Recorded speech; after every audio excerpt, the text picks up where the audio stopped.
Thanks a lot for coming today. This is part of Paulie's 9-week challenge, and this is the mindset stuff. My name's Merls, I'm Chris Merls. I most of you know me. I swear like a trooper, like Steely, so everyone get used to that. But the reason I'm doing this today is because I do this thing called strategic intervention coaching, which is Tony Robbins based, and a lady called Chloe Madanis.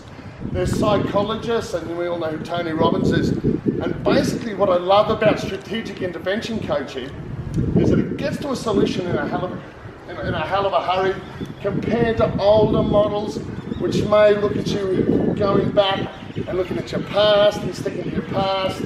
A little about my past. So I'm actually in recovery from alcoholism and addiction. I was your dead set party boy for about 25 years. Been to 5 rehabs. I've accidentally OD'd twice on pills and booze. A dear lady who's now departed found me, so the irony in that doesn't escape me.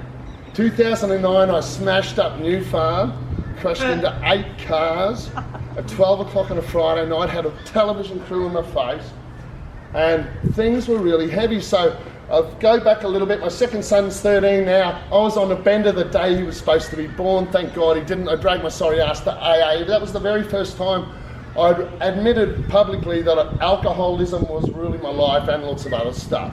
So the change that started then was, okay, the denial was gone. But what happened over the next 10 or so years, 9 years I'd call it, is that I tried back and forth, got sober for a bit, got on benders for a bit, got myself in more trouble, hit these rock bottoms, some really heavy rock bottoms, some fucking terrible times culminating in anxiety and depression all the way through my mid-20s. And I didn't understand why.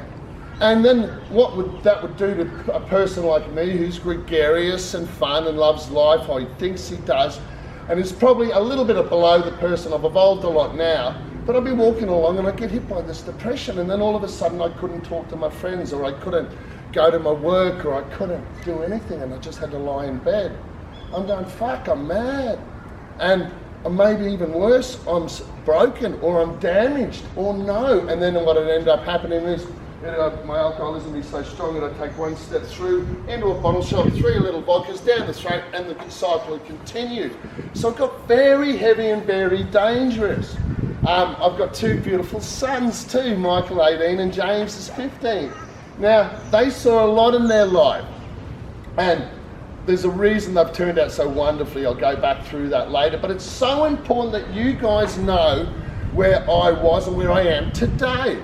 And if I can do it, fucking anyone can. Because it was a living hell for a long time. I lived in denial with it. But whenever I take myself back to the pain that was caused, I think 4 years ago, it was a Tuesday afternoon, and I woke up in the mud, outside, beside the Story Bridge with a bottle of Russian vodka at 4 in the afternoon, 3/4 empty. And I looked at jumping, and that's as close as I've ever came to really not being here. So, although I'd smashed up New Farm and been to rehabs and hit these rock bottoms, why the fuck, all of a sudden, did I come good? And there's a reason for it, and that is because my spirit and my soul had had enough of living that way. Then I started doing the right things by myself. I started this career, so I was out of hospitality and I was doing things which was completely opposite to hospitality. We all know the benefits of exercise. So, wow, I start getting this buzz, I start getting this fucking free legal high, man. I would have saved myself millions of dollars if I knew how good exercise was for you. So I'm a proponent of that in all forms of recovery, not just from alcohol or addiction or depression or anxiety, but anything to do to stress your head off. But then I start learning things. I start learning things about this human needs psychology. Now, human needs psychology was a term coined by Tony Robbins. Now, we all know this genius, and basically he's the world leader on performance coaching. More than anything like that, he really comes from he grabs the best information from world leaders, concises and comes up with things. We all, as humans, do things for these reasons to meet our needs. Now, there's 4 human needs that are used for survival. So that means in any circumstance, anytime, anywhere, you are doing these things to meet these needs. And the first one is certainty. What I mean by certainty is we all want to feel safe. We all want to feel secure. There's a roof over our head. We've got the love of our friends and family. We've got food in our belly. That more than anything, that we're not in danger. That's a good way of saying certainty. Now, conversely, the second one we need is uncertainty or variety, because what would happen if you knew every day what was going to happen the next 10 minutes, and the next 10 minutes, and the next 10 minutes? Everyone would end up fucking bored shitless. So wouldn't they? So conversely, we need variety. So that means you want to spice up your life. You want to do things different. You want to make sure that there's things to look forward to for all that hard work, etc. The third one is significance. We all want to feel loved. We want to matter. We want to make sure that there's some reason we're here. We're not just one of 7.5 billion mammals spinning around a little marble in the fucking universe, because that does my head in. So we really need to think about why we're here. And because anyone who says, oh, I don't really want to matter, that's bullshit. They do want to matter. They want to matter to someone. They want to matter to themselves. The fourth one is love and connection, and that's exactly what I'm doing with you guys now, connecting with all of you now. And love is obviously one of the biggest driving forces in nature. Now, those four human needs are used every time for survival in a proactive way, a neutral way, or a destructive way. I'll give you an example of a not so good way. So when I'm depressed, right, and this is what blew me away. So I'll go back, so every year since about 25, 2 or 3 months, I get hit by depression. Maybe it was brought on by drug benders. Maybe it was brought on by boosters, but sometimes it was just there. And it used to flip me out, because I thought, fuck, is this the way I'm made up? I don't want to be made up this way. I can't talk to this person. I can't speak to my friends. I don't even want to be with my kids. And it scared the fuck out of me. But then I realised this. I was in my depressed state trying to survive and using the 4 human needs that I discussed. This will make a lot of sense. Just to survive. So for example, my certainty that I was fucked was about 10 out of 10. The variety that I couldn't get out the door because the big wide world was scary as shit to me, that was right up there, 10 out of 10. The significance I was giving myself by having a problem like that was 10 out of 10. Then I'm connecting to myself. Connections is a poor cousin to love, by the way, I'll go into that. But I'm connecting to myself. So all of a sudden, I'm meeting my 4 human needs over 8 or 9 out of 10, no wonder, and I'm addicted to it, right? And then I go, fuck, that makes sense. And that was a huge burden off my shoulders, because what that allowed me to do then was to figure out how I work. Now the 2 next human needs, these are the big ones. These are the ones that are fantastic. These are the ones that allow you and us as people to strive and thrive through life. Number 5 is growth, because the universal law is unless you grow, you die. So everything's like that. Plants grow, die, animals same. We need to grow, we need to learn. We need to figure out stuff. We need to challenge ourselves. Otherwise, you're going back to low levels of uncertainty, and it's all interlinked. And the 5th and the 6th one, and this is the one that's literally has saved my life, guys. That's contribution from outside of yourself to either an individual, a group, or a community, or something. When you get your head out of your own ass and you go help someone else, the rewards are monumentous. Now, this is quite incredible. So there's I call this too. So being selfless, you actually get selfish results. And how fucking cool is that? So you go help some people. Don't expect anything in return, and the big wide world opens up to you. There's one thing I want you to get out of that today, is that if you're struggling with anything in particular in your life, is that I want you to do this. Find out how you can volunteer for half an hour, once a fortnight somewhere. Don't go tell anyone, just do it. And I swear, the rewards you get back to yourself by doing that, it not only psychologically helps you, but physiologically it's proven that your brain and heart waves when you're doing something good, which are usually like this, they plateau out and they work in a sync. It's a very cool thing. So there's science behind that. So that's why we do the 6 human needs. Now, this is the big one. This is what I discovered. So we are not the story we tell ourselves. We have 10,000 thoughts a day, 9,500 are the same fuckers going round and around and around. And we don't really aware of that, but we have the capacity to only have one thought at a time, thank goodness, so we can be consciously responsible for our thoughts. So what I started to do, and what I teach people who come to me and ask for this, is that if there's something that they just can't shake, if there's something in their past, no matter how traumatic or how terrible or whatever's happened, that they just can't shake, they need a pattern breaker. Now, I like to use humour a lot, right? So I did a post on it, and you know, blokes, so when I was first sitting there, I just say to blokes, hey man, yell out, titties! Right? Because I tell you what happens, everyone there, see, it breaks your pattern. You know, but I'll mellow that down a bit, but I'm using that as a classic example, right? So you're freaking out, titties! How can you not laugh at that? I mean, it's a great way of breaking that pattern, because what you want to do is you want to stop that neural pathway building. Every time you tell yourself that bad story, that neural pathway and that neural bridge gets more empowered. We need to break that fucker down and start to build new ones, and the way to do that is to break patterns. So I want you to do this today. I want you to think of 3 things. First thing is a place in the world that brings you the most amount of joy, a place that you just love. You know, mine's at Stratty, I was there on a camping holiday.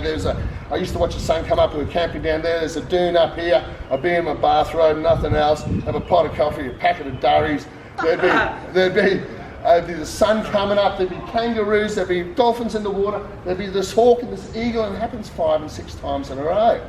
And you know, and it was just beautiful, and that's my happy place. Then I've got 2 people that bring joy to my life just by mentioning their names, Michael and James, my son. And the third thing that really brings me joy is I love cooking and eating. So my pattern breaker can be, for example, you can use that as Stratty, Michael and James and eating. But I've developed mine and I change mine all the time. Now, because I was guilty in my life of beating myself up, now you've got to be conscious of this. Our self-talk is so fucking powerful. So I just come up with a mantra now. I don't go to that one, I go to fuck, I'm unreal. Because I know what? Because I am. Because I really believe that, finally, that I'm worthy and I'm unreal. So I go, fuck, I'm unreal. Fuck, I'm unreal. You can use it. Take you a bit of time to get there, but I'm not saying that to be egotistical, because it works for me and it fills me up. And that's all that matters here. So that's a pattern breaker. So you're not the story you tell yourself. I want you to start this today. I want you to come up with your own pattern breaker. Any single time that a thought comes in your mind that doesn't serve you properly, you go to that pattern breaker. Break it, break it, break it. And that will work beautifully. Now, one of the biggest ways people gain significance and certainty and addiction, the biggest addiction we have in society is not booze, pills, drugs, it's problems. Problems. We all develop problems because of this. It allows us to deal with our deepest fear that we are not enough. So when you got a problem, hi, how are you today? Oh fuck, this is happening. Oh, you poor thing, you're gaining significance. You're certain that that person's going to give you a little bit of compassion and empathy. There's fucking uncertainty way off the charts. Any single time 3 of those first 4 needs are met in a higher value, they become an addiction. Now, each and every one of you will value 2 of these human needs above the others. And that will be the reason why we all do different things and act in different ways. I believe personally, in my case, love and connection's the big one for me, and significance. I love to finally figure out that I've got a reason and a purpose to be here. Because for a long time in my life, I felt nothing for a while, and that was fucking scary. So they are my 2 needs, and my other, and obviously the contribution is just comes and go. I do as much as I can, all as I can, to just help other people, because the rewards are monumentous. And there's some people here today that I've helped, and I'm very grateful for you coming, so I appreciate that. This is the way we work as humans. I'm going to talk about a bad state, and then I'm going to reverse engineer the process. Depression, right? So I'm lying in bed, fucked. I start feeling I'm fucked. My thoughts are, God, I'm fucked. My language is, oh, fucked. My action is, I'm going to lie in bed because I'm fucked. So that's the way you work, right? So you're empowering it the whole way. So you're fucked. Really, completely and utterly, right? So every time I did that, I was meeting my human needs, but I was doing the wrong thing. So now I figure out, I reverse engineer the process. Now, one of the greatest things we can do, and it's fantastic, and you guys have already done it, is movement. Movement of the human body not just helps you physiologically, but psychologically, and we all know why. Because movement's the key to get things going, to get the blood pumping, to get your hormones in balance, to wake you the hell up. So what I should have done is got my sorry ass out of bed. Then my language would have been, now, in my really depressed state, it would have been very, very difficult for me to say, fuck, I'm unreal, because I wouldn't have believed it, right? Because you can't, so I'm lying to myself. But I would have said something like, it's okay, Merls, you're walking. It's okay, you know? And then my thoughts would be, yeah, man, you'll get through this, you've done this before. It's all good. And then my feelings are going to be, after 15 minutes, they're going to be a hell of a lot better than the squirming I was doing in bed. And then by the time I finish my walk, my emotional state is going to be in such a higher serving emotion to the outcome than it was before. So that's, everyone get that? Makes sense? So that's an example of reverse engineering your emotional state. We are driven by emotions. We'd like to think that we're intellectuals and thoughts make, and our intellect breaks our things, but emotions are the most powerful things in the world. Emotions start wars, emotions start relationships. Emotions are the reasons that people do good and bad. It's because that's the way we're built. When your blueprint of your life is out of wax, right? So you're feeling fucked. There's a state called suffering, and that's the suffering where I'll talk about where I was in that depression where I just couldn't see a way out. Suffering needs to move into pain. Now that's necessary because we need to grow through pain in order to get through any exercise. So that's the most important thing.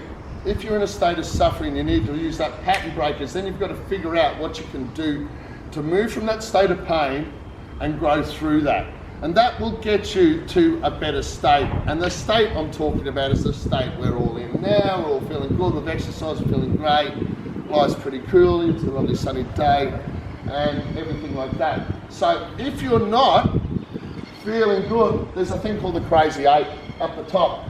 And usually it runs like this: sadness, one side's depression, hopelessness, despondency, and then then you get angry, and you get frustrated, and then you get pissed off and over it because you had enough, because your body as a hormonal state can't stay in that state for too long. So most people live their world in this crazy eight.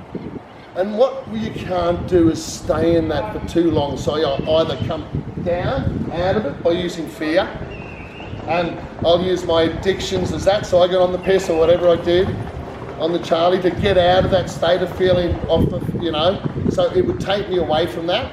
Or I'd rise up by using love. So love and fear, they're the two main emotions. Everything's a sub-emotion. So I'll keep going with this this is a hard exercise. And this is a very, very cool thing. It's not hippie, it's not crazy, it actually works. And you don't have to do it now with me. But what I want you to do today is I really want you to understand that your big, wide, beautiful heart, and anytime you come from a position of love for yourself and for others, it eliminates fear. Anytime you have gratitude in your life, it's impossible to be fearful. That makes sense. So you've got to practice your gratitude. You've got to focus on what you do have, and then connect back to your heart. Now, I'll do it very quickly with you, and I'll just give you the abridged version. So you're going to put your hands on your heart, and you're going to slow down your breathing. Everyone sit up a real slow. Yeah, and just chill out, man. Okay? And listen to your heartbeat. Listen to your big heartbeat. And now I want you to take a nice, big, deep breath. And I want you to visualize some cool blue air wrapping around that big blue heart. Oh, yeah, blue air. And down into your diaphragm, so make it get big.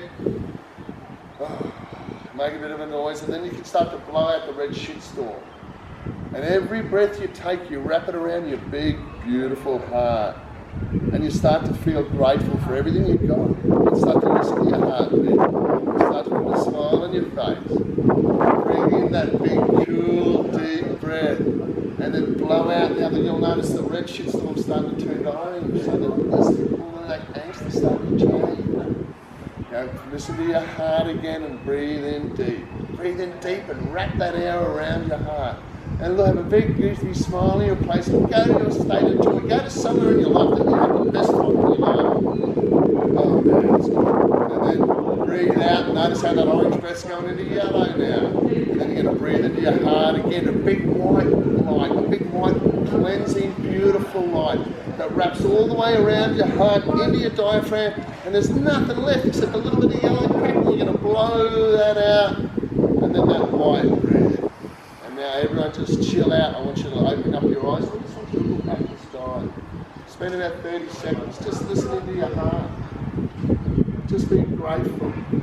Just understanding that you have this choice. That every single person has a choice to think this way. Every single person has a choice to come from this place. Every single person, no matter how old or where you are or what you've done, has the opportunity to live a glorious life. Because that's what you do. Because from the ages of 2 to 12, our value and belief systems were formed by the people that raised us. They may have done a good job of that, or they may have done a neutral job, or they may have done a fuck job. But the statute of limitations is this. We are old enough, people, to realise now that we can stop blaming our past.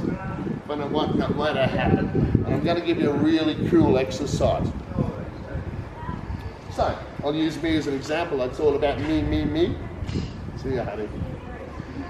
But, so it does make relevance. So, okay, so I've smashed up New Farm. What I've done is I've drank a 40-ounce bottle of vodka like a madman, got in this brand new fucking Lexus that they shouldn't have given me. I didn't even have a license.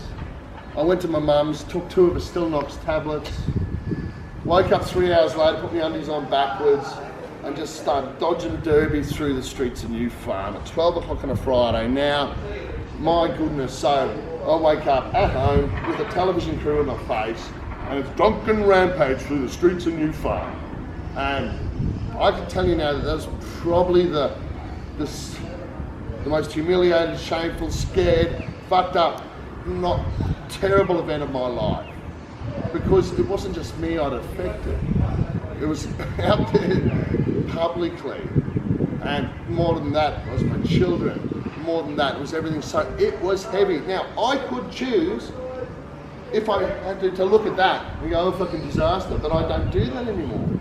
If I can't put that past behind me, I bring another past in front of me that serves me in a better way. And that's the birth of my children. And look at the smile on my face and how proud my boys are now. And the Father's Day thing that my son wrote me.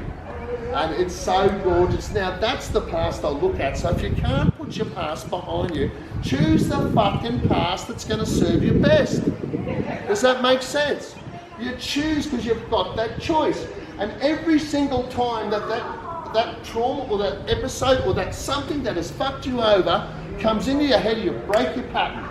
And you go to your place of joy, that place that brings you huge joy. Now, this is what happens upstairs. Your new neural pathways form.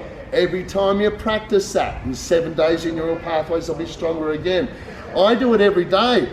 So I really am now, from someone who was completely and utterly fucking crazy, like quite bad, to where I am today, I really haven't had, I don't think I've had a longer than a 10-minute like in the last 2 years. Now I still get sad, I still get whacked around my life, I still have challenges, I still have shit happen, but it's the way I've trained myself, and you guys can too, to look at it. Because we've all been around for a long time, we've all made it so far.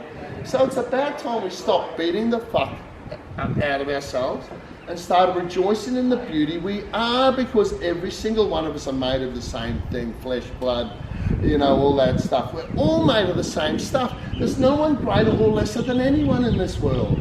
And once you understand that, and once you understand that we are all on the same gig, then you know what? You can get an idea why people are doing the things they do. When you see wankers, right, real name, you can look at them through different eyes. You can go, fuck, he's a wanker.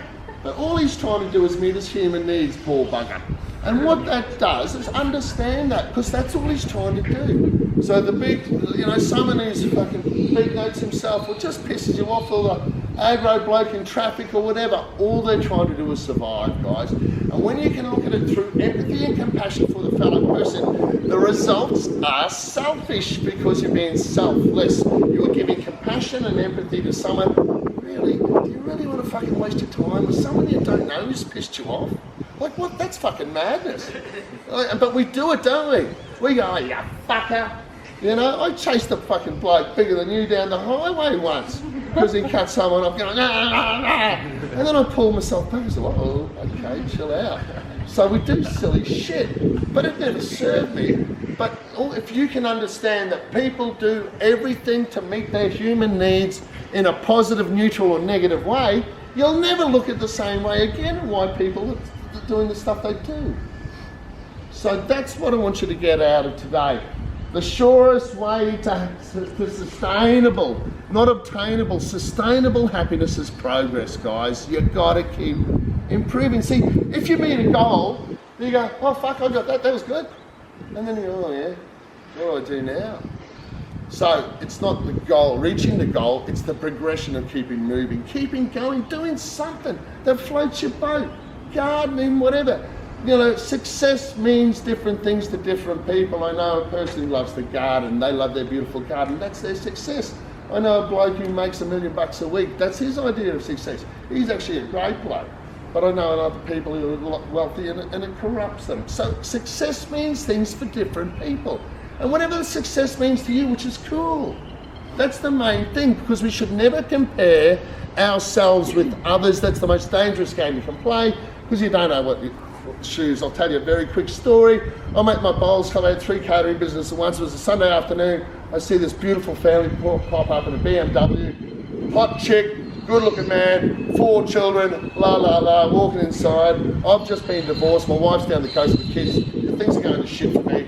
I'm fucking working on a Saturday, and I'm just miserable. Anyway, I see this bloke 3 hours later, I'm outside having a smoke. I said, oh, nice family you got there, mate. He goes, fucking family? She's fucking mad. I just met her a month ago and she's trying to rip me off there. Her kids can't get rid of him. So the perception of what I saw was not the reality. That's why you should never do that, because it's an unjust thing to do for yourself. It just doesn't work.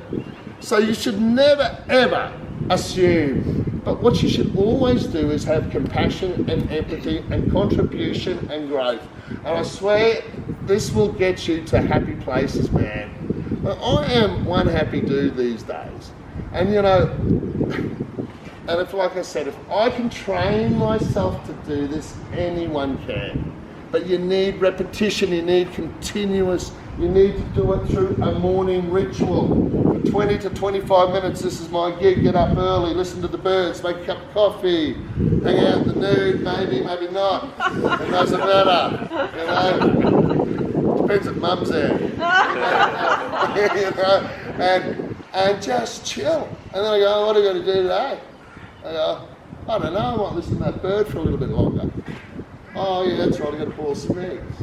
Oh, I forgot some shit. Are you coming? He looks at me, he said, are you coming? He goes, yeah, I'll come. And I'll drive up the road and I'll get myself a coffee, and then I'll drive to work. And I look at everyone else going to work in their high vis gear going, fucking this. And I'm like this. And I do it because I like being a tripper. But I also, it's what a great way to start the day. For 44 years of my life, I was fearful of the morning because I was hungover, fucking shamed, stressed, broke, whatever.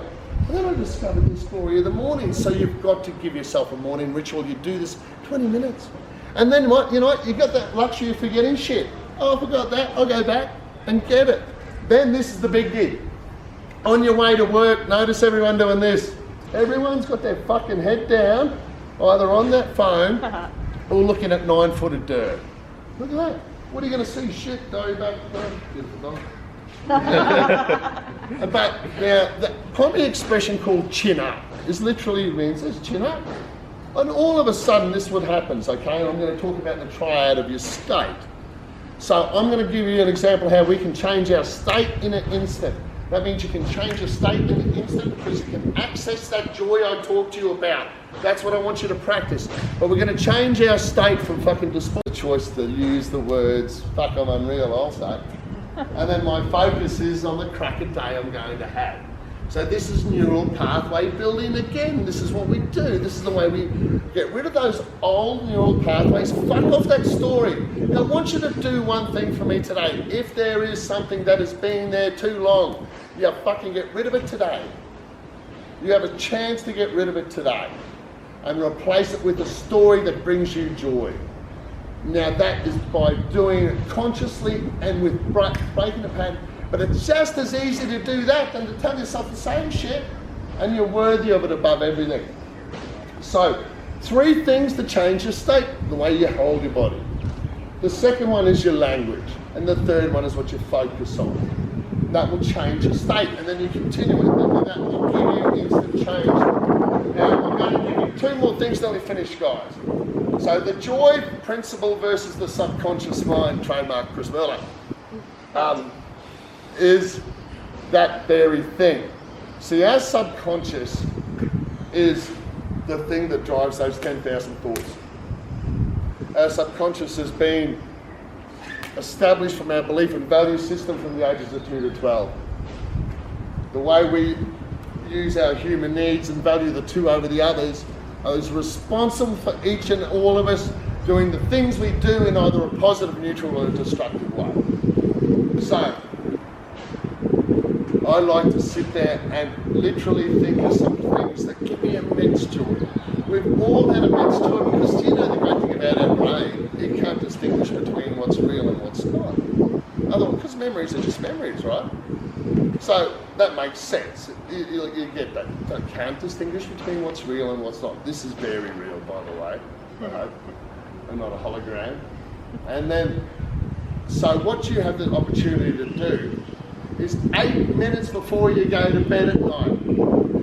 Everyone does this, oh fuck, I forgot to do that, oh man, I got that to pay tomorrow, oh shit, the kids are going to get there. And they start feeding their head with that stuff before they go to sleep. So for the next 8 hours, that's what your subconscious goes on. So stop it. Give yourself a favour and be gentle with yourself. Do your heart exercise. Breathe into your heart. And then all I want you to do is to repeat this mantra. This is a very cool one, Chris Merls Merlo trademark, by the way. Love, trust, and faith. Now, I came up with this because I figured it was such an easy way to stop the thoughts.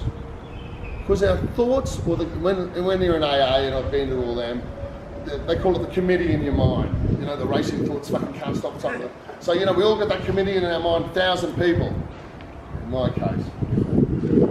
Anyway, so the way to break that pact and the way to do that is just to come back, breathe into your heart, and I want you to say these words: love, trust, and faith.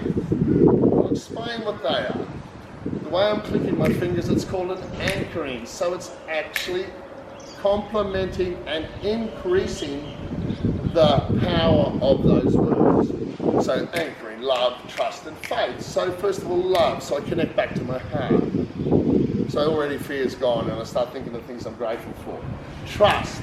I trust that I'm in exactly the right place where I'm supposed to be at this right time right now. Because you've got nothing else. You've got to trust you're okay where you are. And then faith that you have a glorious life and it continues to get better. Love, trust, and faith. So sometimes when I'm really feeling like a tripper, I do the whole chin up thing, smile on my face, walk around you, I'm going love, trust, faith. Hello, how are you? But I do it because it makes me laugh and I don't give a fuck what people think. As long as I'm not hurting them, but that's fun. It's a fun thing to do. But look, anything that brings you joy or anything that stains your state, anything that puts a smile on your face, anything that allows you to understand that we are just as worthy as every other motherfucker in the place, you know? And success means different things to different people. Don't play the comparison game. Love, trust, faith, meditation. What have I forgot? Morning ritual. Change the state, not the story you tell yourself. Remember, that one's really important. Reverse engineering the process. Get out of the crazy ape by coming back to your heart and through love, either by doing something worthy, contribution through exercise, hugging your partner, making love to your partner. Sorry, I don't know.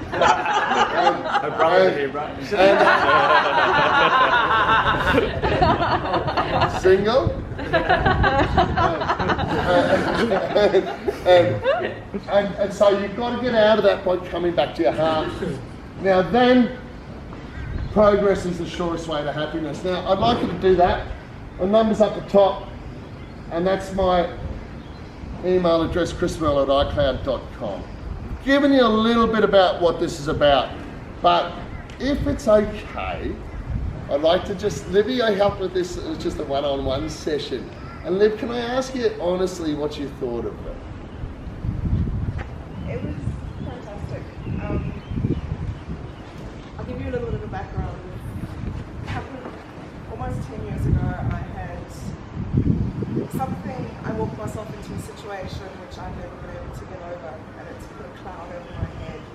And I've sought professional help for it. I've been to doctors, psychologists, and in an hour with Merls, he helped me to get past that and see that that was something that happened and that it doesn't need to rule my life.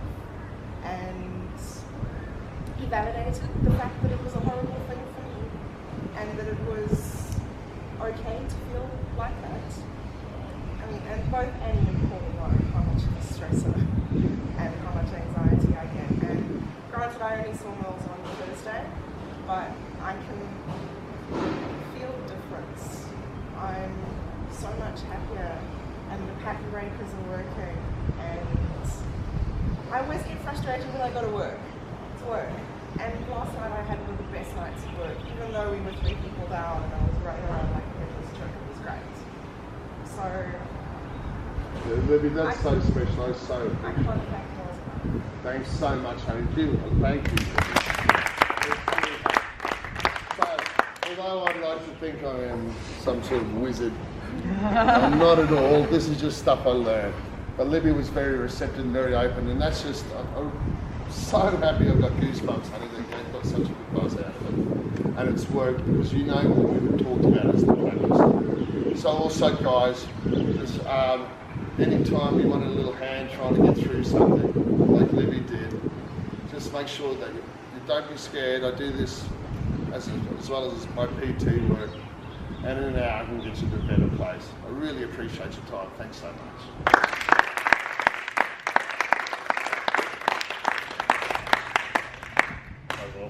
Thanks, that's awesome. So, guys, obviously, thank you so much to Merls. You can see why we get along pretty well because he's just an older, crazier version of me. But guys, I want you to actually go back and not just take this, not just watch it and go, oh, that was awesome, and then not actually practice or implement it. I'll put some of these points up on the website, if it's all right with you, on the page. I want you to actually, each of you pick 2 or 3 things that really resonated with you, or something that you learnt, and actually write them down, and I want you to actually tell me what they were, at least 3 things, okay? Because this stuff, and I've seen it, I've done it with my own shit, okay? Like, I'm the happiest right now that I've ever been, but certain things that I used to measure as my happiness, like money in the bank account or what I was up to, isn't as good now as what it was when I was miserable. Does that make sense? Like when I had more money and had more significance or had more things going on, I was miserable as shit, okay? Now, I'm like this fucking hippie over here and everything's just so much better. And it all comes with just that mindset, guys. It all comes with what you tell yourself, what you feed your own freaking brain, okay? The point that Mel's made about that, how when you complain you get that significance, holy shit, that resonated with me with clients. Okay, people come in and they complain and they straight away get that significance and they straight away get that empathy. Okay, but what that does, I'll be happy to hear those complaints if I thought it was good for you. But it's fucking horrible, guys. If you keep finding those negatives, if you look for negatives, I guarantee you'll find them. But if you look for positives, you'll also find them. So, Merls, thank you so much, mate. Give it another clap, guys.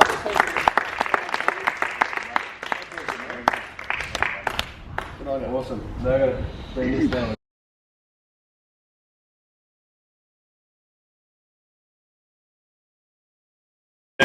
episode of it. You good? Is it recording?